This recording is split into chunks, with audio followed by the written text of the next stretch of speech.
പകുതി വിലയ്ക്ക് സ്കൂട്ടറും ലാപ്ടോപ്പും തയ്യൽ മെഷീനും വാഗ്ദാനം ചെയ്ത് തട്ടിപ്പ് നടത്തിയ കേസിൽ പല പ്രമുഖരെയും സംശയനിഴലിലാക്കുന്നതാണ് പ്രതിയുടെ വെളിപ്പെടുത്തൽ.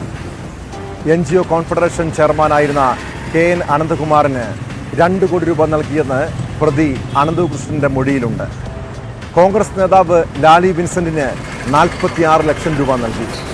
ഡീൻ കുര്യാക്കോസ് MP, ജോയ്സ് ജോർജ്, CPIM ഇടുക്കി ജില്ലാ സെക്രട്ടറി CV വർഗീസ് എന്നിവർക്ക് തെരഞ്ഞെടുപ്പിന് പണം കൊടുത്തെന്നും മൊഴിയിൽ പറയുന്നു.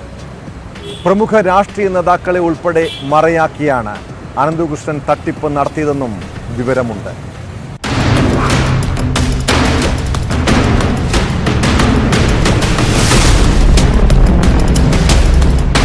പകുതി വിലയ്ക്ക് സ്കൂട്ടറും ലാപ്ടോപ്പും തയ്യൽ മെഷീനും വിതരണം ചെയ്യുന്ന പദ്ധതിയുടെ മറവിൽ നടന്ന തട്ടിപ്പിന്റെ കൂടുതൽ വിവരങ്ങളാണ് പുറത്തുവരുന്നത്.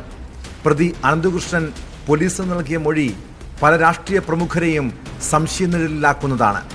തെരഞ്ഞെടുപ്പ് പ്രചാരണത്തിനായി ഡീൻ കുര്യാക്കോസിന് 40 ലക്ഷം രൂപയും CPIM ഇടുക്കി ജില്ലാ സെക്രട്ടറി CV വർഗീസിന് 25 ലക്ഷം രൂപയും നൽകിയെന്നാണ് മൊഴി.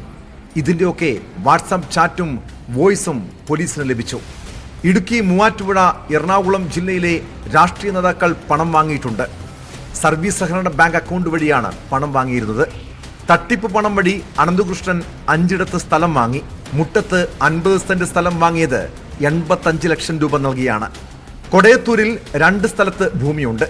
ഈരാറ്റുപേട്ടയിൽ 23 സെന്റ് വാങ്ങി. ഇതോടൊപ്പം അനന്തകൃഷ്ണൻ തട്ടിപ്പ് നടത്തിയത് പ്രമുഖ രാഷ്ട്രീയ നേതാക്കളെ ഉൾപ്പെടെ മറയാക്കിയാണെന്നും വിവരം ലഭിച്ചു.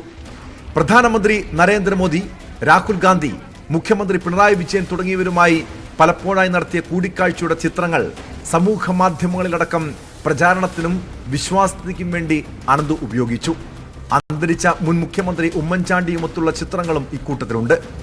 NGO കോൺഫെഡറേഷൻ ലാപ്ടോപ്പ്, സ്കൂട്ടർ, തയ്യൽ മെഷീൻ എന്നിവ വിതരണം ചെയ്ത പരിപാടികളിൽ അനന്തകൃഷ്ണയ്ക്കൊപ്പം രാഷ്ട്രീയ നേതാക്കളെയും ക്ഷണിച്ചിരുന്നു.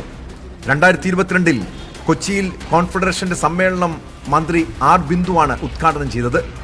തിരുവനന്തപുരത്ത് മന്ത്രി V ശിവൻകുട്ടിയും CPM പോളിറ്റ് ബ്യൂറോ അംഗം A വിജയരാഘവനും പരിപാടിയിൽ പങ്കെടുത്തപ്പോൾ ആലപ്പുഴയിൽ BDJS സംസ്ഥാന പ്രസിഡന്റ് തുഷാർ വെള്ളാപ്പള്ളിയുടെ സാന്നിധ്യവുമുണ്ടായി.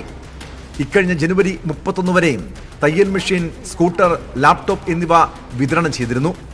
പാതിവില തട്ടിപ്പിൽ സംസ്ഥാനത്താകെ ഇതുവരെയും 70ഓളം കേസുകൾ രജിസ്റ്റർ ചെയ്തിട്ടുണ്ട്. 4000ഓളം പരാതികൾ വിവിധയിടങ്ങളിലായി ലഭിച്ചു. എറണാകുളം, ഇടുക്കി ജില്ലകളിൽ നിന്നാണ് കൂടുതൽ പരാതികൾ. പാതിവില തട്ടിപ്പിൽ എറണാകുളത്ത് രജിസ്റ്റർ ചെയ്തത് 15 കേസുകളാണെന്നും ആലുവ റൂറൽ SP വൈഫ് സക്സേന പറഞ്ഞു. കുറേ പരാതി ഡയറക്റ്റ് കിട്ടിയിട്ടുണ്ടോ, കുറേ പരാതി NGO വഴി കിട്ടിയിട്ടുണ്ട്. സോ അതിനകത്ത് ഇതുവരെ ഏകദേശം 15 FIR രജിസ്റ്റർ ആയിരുന്നു.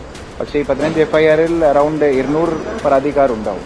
കാരണം ഒരു NGO, പ്രത്യേകിച്ചും ഒരു കുന്നത്തനാട്ടിൽ ഒരു NGOന് നമുക്ക് ഏകദേശം 130 ആൾക്കാരുണ്ട് പരാതി ഒരു സിംഗിൾ FIR ഉണ്ടായിരുന്നു. സോ ഏകദേശം അറൗണ്ട് 200 ആൾക്കാരുണ്ട് പരാതി 15 FIRൽ തന്നെ. അതെ, ഇപ്പോൾ ഈ സമയത്ത് പങ്കിനെ കുറിച്ച് നമ്മൾ അന്വേഷിക്കുന്നു. ഇപ്പോൾ എല്ലാ ആംഗിൾസ് ഓപ്പൺ ആണ് ഇൻവെസ്റ്റിഗേഷനിൽ. ഇത് എന്തെങ്കിലും തെളിവ് കിട്ടിക്കഴിഞ്ഞാൽ ഉടൻ തന്നെ ശക്തമായ നടപടി ഉണ്ടാവും.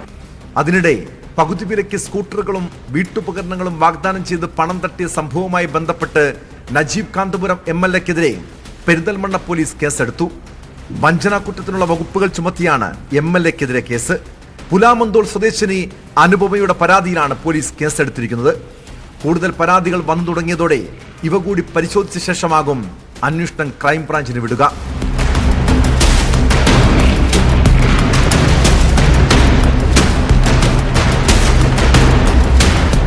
News 18 കൊച്ചി.